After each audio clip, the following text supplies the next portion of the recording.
Hello अस्सलाम वालेकुम everybody dear students.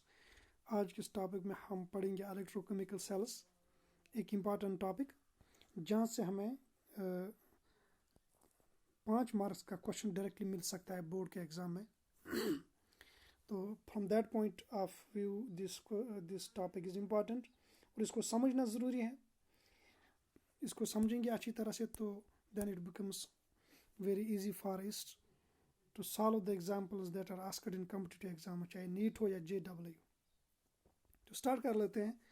हमारे पास इलेक्ट्रोकेमिस्ट्री का टॉपिक जो हम पढ़ रहे हैं, हमारे पास कुछ डिवाइसेस होते हैं जो क्या करते हैं। फॉर एग्जांपल एक रिएक्शन हो रही है, एक redox reaction A+B, it form some product P और यहाँ से कुछ एनर्जी रिलीज होती है in the form of heat and this devices convert this energy into electrical energy, यानी जिसको हम पावर कहते हैं, इलेक्ट्रिक करंट वगैरह। तो इसी तरह से कुछ केमिकल रिएक्शंस ऐसी होती हैं जिनको अगर हम करवाना चाहेंगे, we want to make two reactants A and C to react to form some product, but ये रिएक्शंस नहीं होती हैं। तो हम क्या करते हैं, there are some devices which supply electrical energy to these reactants and then they form products. यानी दो तरह की रिएक्शंस हैं। कुछ केमिकल रिएक्शंस होती हैं, वो एनर्जी रिलीज होती हैं, और हमारे पास कुछ डिवाइस ऐसे होते हैं जो इस एनर्जी को किस में कन्वर्ट करते हैं, इलेक्ट्रिकल एनर्जी।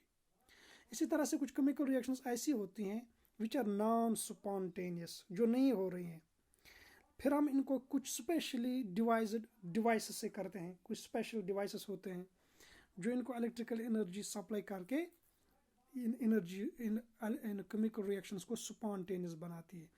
ऐसे दोनों किस्म के डिवाइस को हम कहते हैं इलेक्ट्रोकेमिकल सेल्स। इलेक्ट्रोकेमिकल सेल्स इनको कहते हैं। Now we can simply say what are electrochemical cells. We can write down these are the devices that convert the chemical energy released in a chemical reaction into electrical energy, or that use the electrical energy to drive a non-spontaneous process. A non-spontaneous process. तो electrochemical cells क्या, ये devices हैं।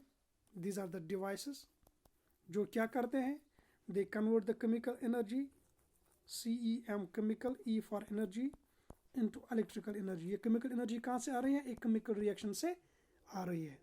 या ये device क्या करता है, this uses the electrical energy to drive a non spontaneous process, जो खुद नहीं हो रही है, जो नॉन स्पॉन्टेनियस है, उसको करवाती है। Both of these devices are collectively called as electrochemical devices. Electrochemical cells.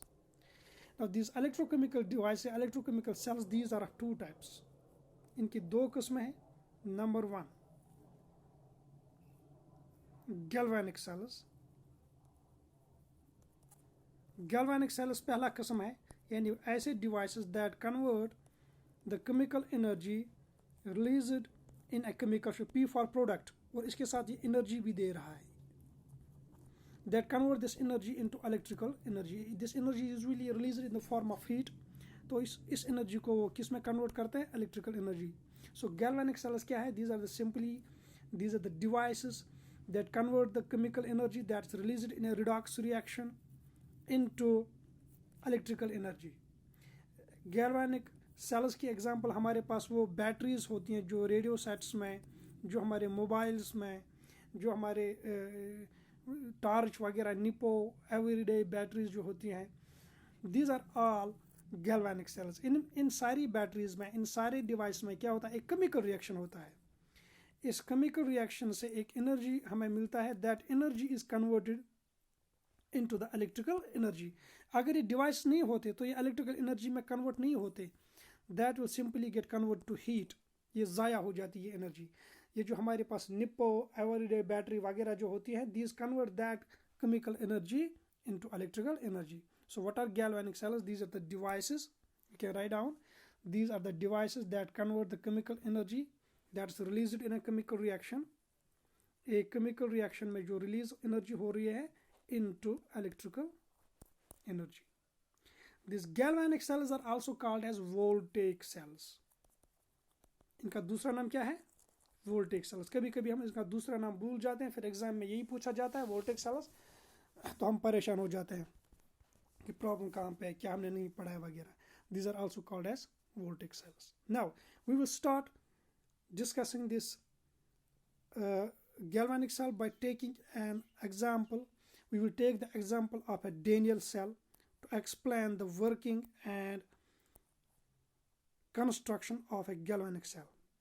You can write down, let's take the example of Daniell cell. किस लिए? To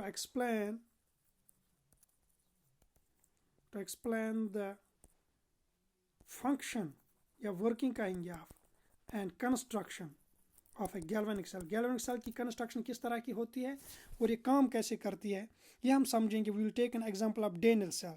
नाउ Daniell सेल क्या है? Daniell cell is simply a galvanic cell. ये कोई और चीज़ नहीं है. एक साइंटिस्ट का नाम है Daniell.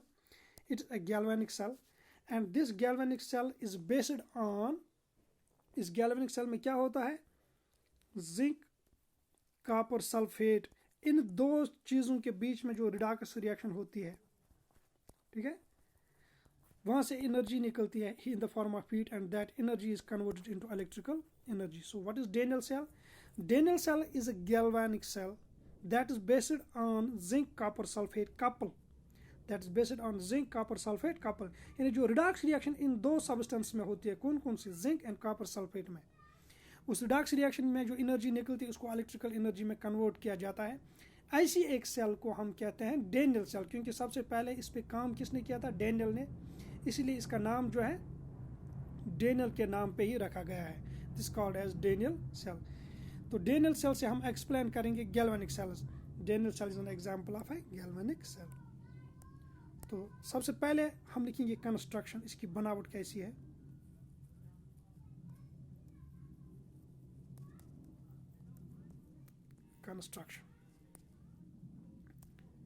कंस्ट्रक्शन में हम लिखेंगे इट कंटेन्स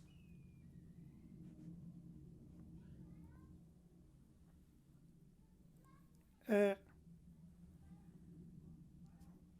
solution ऑफ, जो ये मैं पे बना रहा हूँ,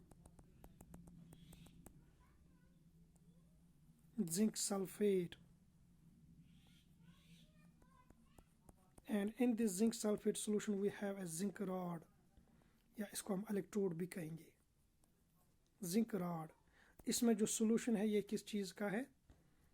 ZnSO4. ZnSO4 को जब हम वाटर में डाल लेते हैं तो it dissociates into this thing Zn2+. जैसे सोडियम क्लोराइड को पानी में डालो तो क्या बनता है? Na+Cl-, SO4 2 नेगेटिव आयन्स इसमें होते हैं. तो ये आपको ऑलरेडी पता है तो लिखने की जरूरत है यहाँ पे नहीं, लेकिन ये चीज़ आप जहन में याद रखेंगे.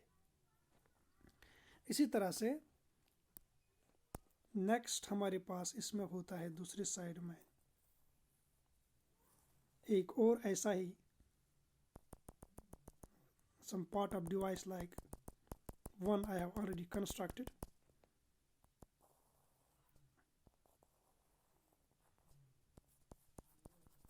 This is copper rod Cu and इसमें जो solution है ये solution है copper sulfate का Cu.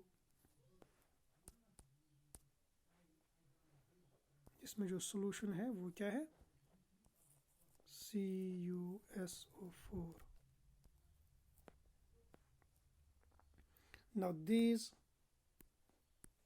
two electrodes are connected with each other. अब बीच में हम कोई डिवाइस भी, फॉर एग्जाम्पल लैंप लगा सकते हैं. लैंप लगाने से क्या होगा? हमें पता चलेगा कि करंट चला है कि नहीं इसमें से. These are connected. ठीक है. And the two solutions are connected by a connection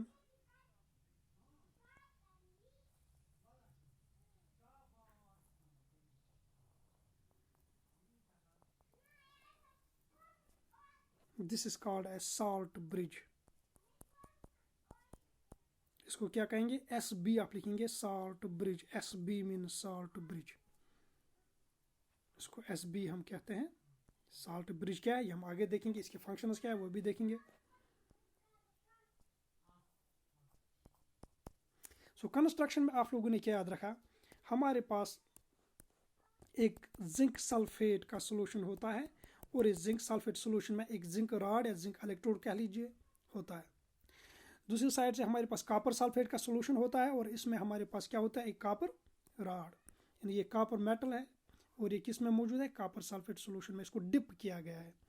अब ये जो two rods these are connected by simply a wire, ये जो हमने यहाँ पे बनाया this simply a wire, metal का कोई कॉपर वायर होगा, एल्युमिनियम वायर होगा, कुछ होगा, and solutions are connected together by SB means salt bridge। ये इसका कंस्ट्रक्शन है, इसकी बनावट है, इसका फंक्शन, ये बनावट, ये इसकी कंस्ट्रक्शन हमें तब तक समझ नहीं आएगी जब तक हम इसकी फंक्शन पढ़ेंगे, how does it work. You write down functions, yes, it simply working of galvanic cell, जो हम एक्सप्लेन कर रहे हैं with the help of Daniell cell। There are number of galvanic cells, hundreds of galvanic cells can be produced by using different substances। तो यहाँ पे हमने जो substance यूज किए हैं वो कौन से हैं, दो substances are zinc and copper sulfate। Zinc copper sulphate हमने यूज़ किया है। जब हम जिंक कॉपर सल्फेट यूज़ करते हैं उस वाली गैल्वेनिक सेल को कहते हैं डेनियल सेल। लेकिन हम जिंक की जगह और कोई चीज़ यूज़ कर सकते हैं, कॉपर सल्फेट की जगह और कोई चीज़ यूज़ कर सकते हैं, उसको हम डेनियल सेल नहीं कहेंगे, but that is a galvanic cell.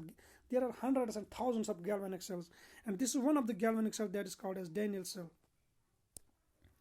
Function में क्या है, सबसे पहले ये जो जिंक मेटल जो है, जिंक मेटल जिसको मैंने ब्लू कलर से बनाया इसलिए हम ब्लू कलर से ही लिखेंगे, जिंक मेटल या जिंक इलेक्ट्रोड क्या लीजिए, it undergoes oxidation. You write down zinc metal undergoes oxidation like this, 2 electrons वहां पे बनते हैं। यानी जो जिंक रॉड थी इस तरह से जो हमने बनाई थी वो किस में मौजूद थी, सॉल्यूशन में मौजूद थी, जिंक सल्फेट के सॉल्यूशन में। अब ये जिंक मेटल जो है, ये जिंक मेटल ये जो रॉड है, it loses 2 electrons and form Z2+। ऐसा समझ लीजिए इस रॉड में से कुछ एटम्स जो हैं जिंक के वो गोता मार लेते हैं इस सॉल्यूशन में, वो नीचे आ जाते हैं और इलेक्ट्रॉन्स जो हैं वो इलेक्ट्रॉन्स इसी पे रहते हैं, जिंक मेटल पे। मैं फिर समझाता हूँ, जिंक मेटल किस चीज़ का बना है, जिंक एटम्स का। ये जिंक एटम है, ये जिंक रॉड में मौजूद है ना। इस जिंक रॉड में इट अंडरगोज ऑक्सीडेशन, ये जिंक एटम जो है इट लूजेस 2 इलेक्ट्रॉन्स, वो इलेक्ट्रॉन्स रॉड पे रह जाते हैं लेकिन आयन रॉड पे नहीं रहता, आयन कहाँ पे आ जाता है, सोल्यूशन में आ जाता है।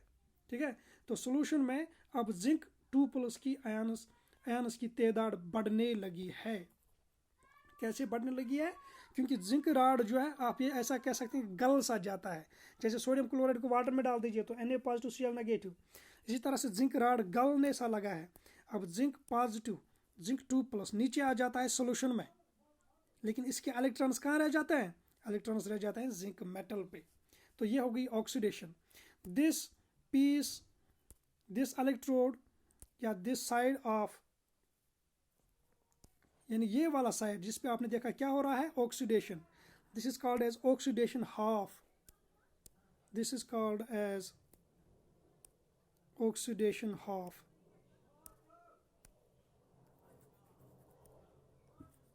ऑक्सीडेशन हाफ सेल, इस सेल को, गैल्वेनिक सेल को हम 2 हाफ सेल्स में डिवाइड कर सकते हैं। एक को कहेंगे ऑक्सीडेशन हाफ सेल, दूसरे को कहेंगे रिडक्शन। ऑक्सीडेशन हाफ सेल किसको कहेंगे, जिस जहाँ पे ऑक्सीडेशन होगी, ऑक्सीडेशन कहाँ होगी, जिंक मेटल पे, यहाँ पे ऑक्सीडेशन होगी, तो इसको कहते हैं ऑक्सीडेशन हाफ। तो इसको हम कहते हैं ऑक्सीडेशन हाफ, यानी ऑक्सीडेशन जिस पे कहते हैं होती है, इसको हम एनोड कहते हैं। और इलेक्ट्रोकेमिस्ट्री में हम इसको क्या कहते हैं, we are giving it a minus polarity, यानी माइनस चार्ज इस पे लगा लेते हैं। तो हम लगाएंगे यहाँ पे क्या, इस पे एक माइनस चार्ज। इसको क्या कहेंगे, AN से मैं डिनोट करूँगा एनोड। जिंक दिस वाली हाफ सेल, ये वाली हाफ सेल, इस पे क्या हो गया, ऑक्सीडेशन हो गया। इसको हमने क्या कहा, ऑक्सीडेशन हाफ सेल। इसको ऑक्सीडेशन हाफ सेल को हम इन शॉर्ट टर्म एनोड कहते हैं। It is called as anode. और एनोड को हमने अपनी मर्जी या आप कहेंगे आर्बिट्ररीली नेगेटिव चार्ज, हम इस पर नेगेटिव पोलैरिटी हम देते हैं। एक सेल के जो आप देख रहे हैं निपो जो बैटरी होती है, या जो हमारे पास एवरीडी सेल्स होती हैं, बैटरीज होती हैं, वहाँ पे आप देखते हैं एक साइड नेगेटिव दूसरी साइड पॉजिटिव होता है।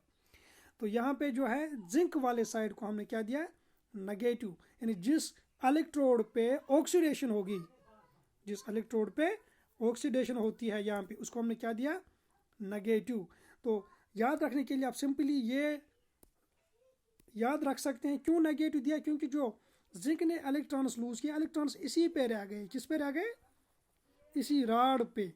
तो जब इलेक्ट्रॉन्स राड पे रह गए तो नेगेटिव चार्ज आएगा ना, तो इसलिए हम इसको नेगेटिव दिया है।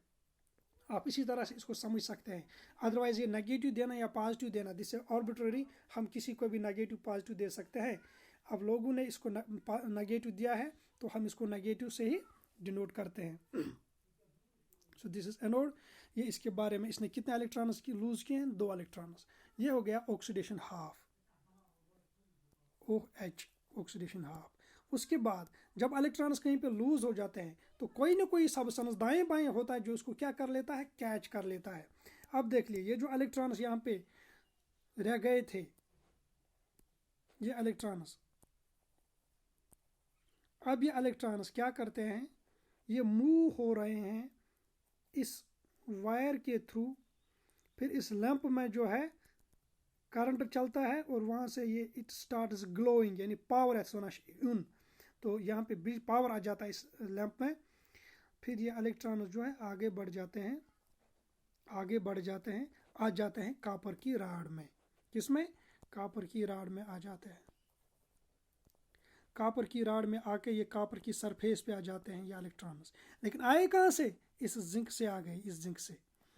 अब इलेक्ट्रॉन जब कॉपर की सरफेस पे आते हैं, अब इस सरफेस का टच किसके साथ है, सोल्यूशन के साथ। इस सोल्यूशन में क्या है, कॉपर सल्फेट। कॉपर सल्फेट होने का क्या मतलब है, Cu2+, जैसे NaCl को वाटर में डालेंगे तो क्या बनता है, Na+Cl-। तो इसी तरह से ये है Cu2+ SO4 2-। इन यहाँ पे ये आयन्स मौजूद है, ये यहाँ पे सॉलिड CuSO4 मौजूद नहीं होता है। तो Cu+ आयन्स जो होते हैं सॉल्यूशन में, these get these electrons, these attract these absorb, या हम कहेंगे these electrons जो आए हैं जिंक से, these get added to the Cu+। यानी Cu+ जो होता है सॉल्यूशन में, ये इनको कैच कर लेता है and forms copper like this। Cu2+, ये Cu2+ कहाँ से आ गया, ये सॉल्यूशन का था। इसने 2 इलेक्ट्रॉन्स गेन किए, लेकिन ये इलेक्ट्रॉन्स 2 कहाँ से आए, ये जिंक से आए थे। तो इसने बनाया Cu सॉलिड, कॉपर बन गया। अब ये Cu कॉपर सॉलिड जो बन जाता है, ये चिपक जाता है कॉपर वाली राड पे, ये कॉपर वाली राड पे चिपक जाता है। I can show it like this. यानी यहाँ से जो कॉपर Cu+ आयन्स आए थे सोल्यूशन से, उन्होंने कॉपर मेटल बना लिया, उन्होंने 2 इलेक्ट्रॉन्स गेन किए। अब ये मेटल बनने के बाद इस कॉपर इलेक्ट्रोड पे चिपक जाते हैं। इस कॉपर इलेक्ट्रोड का वजन आहिस्ता आहिस्ता बढ़ता जाता है। यानी जितनी जितनी रिएक्शन आगे बढ़ेगी, ये कॉपर का इलेक्ट्रोड मोटा होता जाएगा। क्यों मोटा होता जाएगा, क्योंकि जो सोल्यूशन में कॉपर Cu+ मौजूद था, ये वाला, ये इस पे चिपक जाता है। कैसे, क्योंकि ये इलेक्ट्रॉन उसको गेन कर लेता जो यहाँ से आते हैं। लेकिन इसका उल्टा हो जाता है जिंक का, ये बेचारा थोड़ा थोड़ा खुरदुरा होने लगता है। ये थोड़ा थोड़ा जो है खुरदुरा होने लगता है एज द रिएक्शन प्रोसीड्स। खुरदुरा क्यों होने लगता है, क्योंकि इसमें से जो एटम्स थे, इस जिंक राड में जो एटम्स थे वो भाग जाते हैं, किसमें, वो आ जाते हैं इस जिंक सल्फेट सोल्यूशन में। इस जिंक सल्फेट सोल्यूशन में आ जाते हैं तो जिंक सल्फेट सोल्यूशन में जिंक 2+ की तादाद बढ़ने लगती है। लेकिन यहाँ पे उल्टा हो जाता है, जब यहाँ पे जो Cu+ है इसकी तादाद जो है घटने लगती है, क्योंकि Cu2+ आयन्स कहाँ पे चिपक जाते हैं, वो चिपक जाते हैं इस कॉपर राड पे। तो आहिस्ता आहिस्ता जितना रिएक्शन आगे बढ़ेगा जिंक राड ख़त्म होता चला जाएगा और कॉपर राड मोटा बनता जाएगा। मोटा कैसे बनता जाएगा, Cu+ सोल्यूशन से आएगा। ये ख़त्म कैसे हो जाएगा, क्योंकि इसके एटम्स भाग जाते हैं किसमें, सोल्यूशन में। This gain of electron process we know that what is that called as reduction। तो दूसरे हाफ में रिडक्शन होता है, इसको हम कहेंगे रिडक्शन हाफ सेल, इसको हम कहते हैं cathode. It is given a positive sign, plus sign, plus priority it is given as. Anode, anode पे क्या था, ए से ANOD, एनोड पे था नेगेटिव। एनोड में अगर आप देखेंगे तो एक सिलेबल एन का है, एन नो, नो, ये नो जो है, नो को आप मान लीजिए negative, A no, A means oxidation, N means negative, यानी जिस पे ऑक्सीडेशन होगी उस पे चार्ज क्या होगा, नेगेटिव। ये निमोनिक्स आप याद रख सकते हैं। निमोनिक्स क्या है, एनोड, ए से जो साउंड आ रहा है अ का आ रहा है, अ मीन्स ऑक्सीडेशन, फिर एन, एन से न यानी नेगेटिव, तो जिस पे ऑक्सीडेशन होगा उस पे नेगेटिव चार्ज होगा। ये याद रखना बहुत ज़रूरी है। कभी कभी आपके एग्जाम में, नीट एग्जाम में कभी कभी ये पूछा जाता है, which of the following electrodes has the positive और नेगेटिव पोलैरिटी। एनोड का याद रख लीजिए, कैथोड का उसका रिवर्स हो जाएगा। So this is reduction half cell, this is called as cathode. इस पे चार्ज क्या रहेगा, प्लस चार्ज रहता है। अब साल्ट ब्रिज रह जाता है। साल्ट ब्रिज का क्या काम है, साल्ट ब्रिज को हमने ग्रीन कलर से बनाया है। साल्ट ब्रिज को मैं समझाऊंगा इसका क्या काम है। अब इसको समझना आसान है क्योंकि हमने इसकी ये वर्किंग एक्सप्लेन की है। देखिए भाई, यहाँ पे आपने देखा ये जो था जिंक, जिंक की तादाद बढ़ जाती है, यानी जिंक 2+ बढ़ जाता है। वहाँ पे क्या हो रहा था, कॉपर Cu2+ की तादाद कम हो जाती थी, Cu2+ कम हो जाता, यानी यहाँ पे पॉजिटिव चार्ज, ये वाला जो है एनोड जो है, एनोड पे पॉजिटिव चार्ज बढ़ जाता है, कैथोड पे क्या होता है, पॉजिटिव चार्ज कम हो जाता है, यानी चार्ज इम्बैलेंस होने लगता है, चार्ज इम्बैलेंस होने लगता है। अगर ये चार्ज इम्बैलेंस बढ़ता जाएगा तो एकदम हमारी जो बैटरी है काम करना बंद कर देती है। यहाँ पे पॉजिटिव चार्ज बढ़ गया, यहाँ पे पॉजिटिव चार्ज घट गया, इस चार्ज को बढ़ने और घटने में हमें प्रॉब्लम हो जाता है। तो इस चार्ज को बढ़ने और घटने को कम करने, या इस चार्ज के बढ़ने जो इम्बैलेंस हो जाता है, ये साल्ट ब्रिज हमें ये काम देता है कि इस इम्बैलेंस को ख़त्म कर देता है। वो कैसे कर देगा, it can do, for example इसी जिंक 2+ जो है इसको यहाँ ट्रांसपोर्ट करेगा, ठीक है।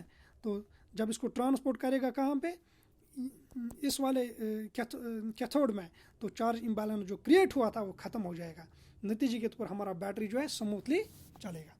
So what is the function of salt bridge? You write down, it performs the following functions.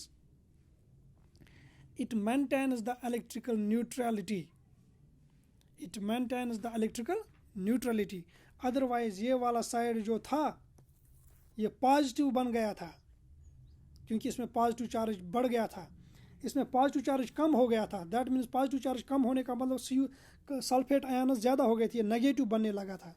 This was becoming, इसका सोल्यूशन नेगेटिव बनने लगा था, इसका सोल्यूशन पॉजिटिव बनने लगा था। इस पॉजिटिव और नेगेटिव बनने से जो पोलैरिटी क्रिएट हो गई, चार्ज डिफरेंस क्रिएट हो गई, इससे हमारे बैटरी जो है काम करना बंद कर सकता है। तो हमारा साल्ट ब्रिज जो है इसमें कुछ आयन्स होते हैं that maintains the electrical neutrality. ये साल्ट ब्रिज के थ्रू आयन्स जो है ट्रांसपोर्ट होते हैं, these can move easily through it. तो इस तरह से मूव हो रहे हैं कि ओवरऑल जो है चार्ज बैलेंस कायम हो जाता है, चार्ज बैलेंस इज क्रिएटेड। तो ये साल्ट ब्रिज का काम होता है। You write down, it maintains the electrical neutrality.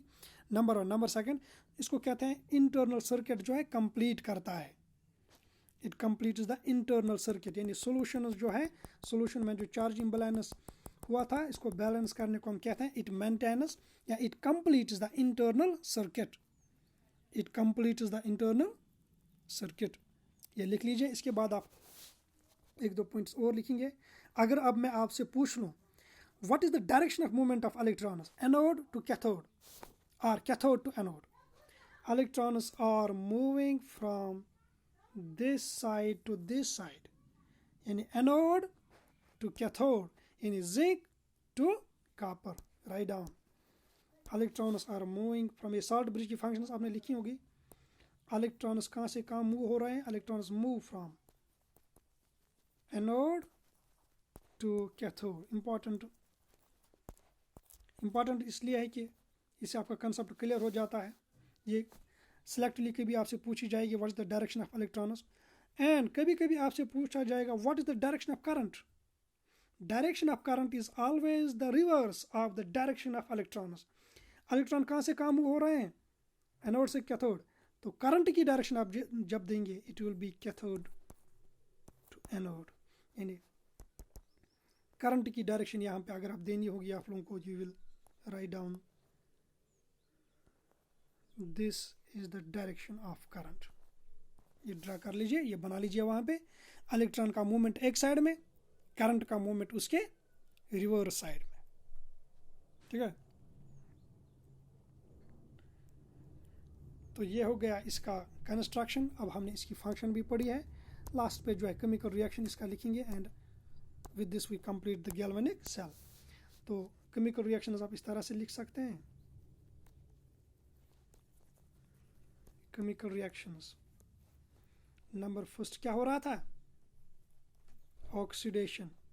यहाँ पे आप लिख सकते हैं जिंक सॉलिड था, यानी रॉड था, zinc rod, S mean solid. इसने बनाया जिंक 2+। ये जिंक 2+ कहाँ गया? सोल्यूशन में। सोल्यूशन का मतलब एक्वस, वाटर में चला गया, +2 इलेक्ट्रॉन्स। ऑक्सीडेशन। तो दूसरा क्या होता था? रिडक्शन। रिडक्शन में क्या होता था? Cu2+, जो कहाँ पे मौजूद था? वाटर में, इसलिए ब्रैकेट में मैं लिखूंगा एक्वस, जो वाटर में मौजूद था।